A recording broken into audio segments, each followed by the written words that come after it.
Bonsoir, TikTokers. Me voici pour une nouvelle vidéo sur les actualités du football. Je vais vous parler de différentes actualités de la sphère footballistique, comme d'habitude. Je vais vous parler de football amateur et je vais vous parler de football professionnel. Première actualité. Je vais parler d'une rencontre en U15, voilà, et d'une équipe U16. La rencontre en U15, c'est un gros choc. C'est dans le groupe B de R2 Grand Est en U15. Et ce choc, c'est le 16 Vemrange qui va recevoir le Zagukange. En tout cas, c'est un choc qui promet. C'est un choc qui promet vraiment, en tout cas, que la meilleure équipe gagne. Là, en parallèle, je vais parler de l'US Valmont, les U16, qui évolue en D1 District Moselle dans le groupe B et sont deuxième au classement. Voilà, en tout cas, bravo à eux pour leur belle position et pour leur belle saison. Deuxième actualité, je vais parler du tirage au sort de la Coupe de Moselle masculin en senior, voilà, qui a eu lieu récemment. Je vais vous dévoiler différentes affiches. Première affiche, le FC Vauclin, pensionnaire de D2, qui vont recevoir le SO Merlebac B, pensionnaire de D2 également. Deuxième affiche, Gel Clutange, pensionnaire de D3, qui vont recevoir Koenigsmaker sur Quai d'Ange, pensionnaire de D1. Troisième affiche, le FC Sarrebourg, pensionnaire de D1, qui va recevoir Avricourt-Mossé, ES, pensionnaire de D2. Là, du coup, je vais parler de la quatrième affiche, l'ES Metz, pensionnaire de D1, qui vont recevoir l'ES Oudren, pensionnaire de D1 également.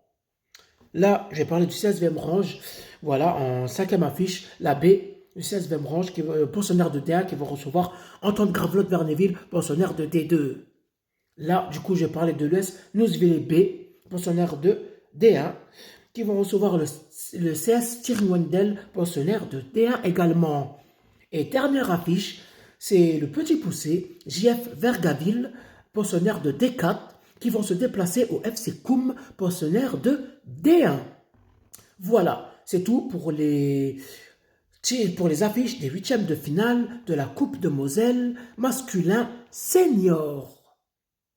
Troisième actualité, voilà, du coup, je vais parler de la RA féminine, voilà, en Normandie. Voilà, il y a une lutte qui promet entre deux équipes. Et ces deux équipes, c'est le FC Rouen 1899 qui sont premières avec 42 points.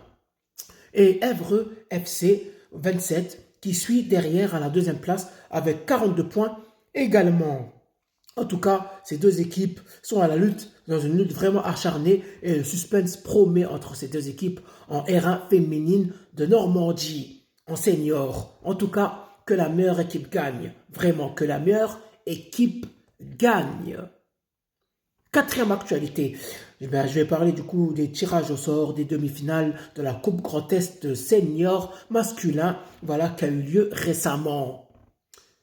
Première affiche. Le Saint-Boulet, pensionnaire de R2, qui vont jouer contre Cormontreuil FC, pensionnaire de R1.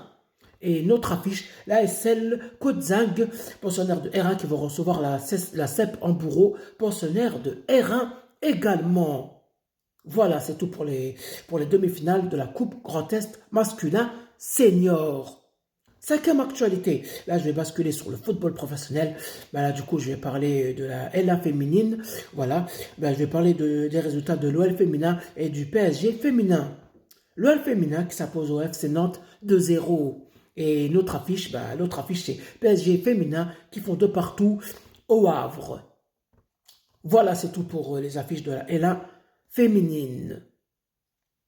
Sixième actualité, je vais parler de Jamie Vardy, qui va partir de Leicester, voilà, après 13 années de bons et loyaux services. En tout cas, force à lui pour la suite, et voilà, respect pour sa carrière, et respect pour ce joueur immense, pour cet attaquant qui est très très fort. En tout cas, respect à lui, vraiment, vraiment, respect. Voilà, c'est tout pour les actualités du soir, TikTokers. Passez une bonne soirée. Et rendez-vous demain pour une nouvelle vidéo sur les actualités de la sphère footballistique. Ciao, ciao, ciao.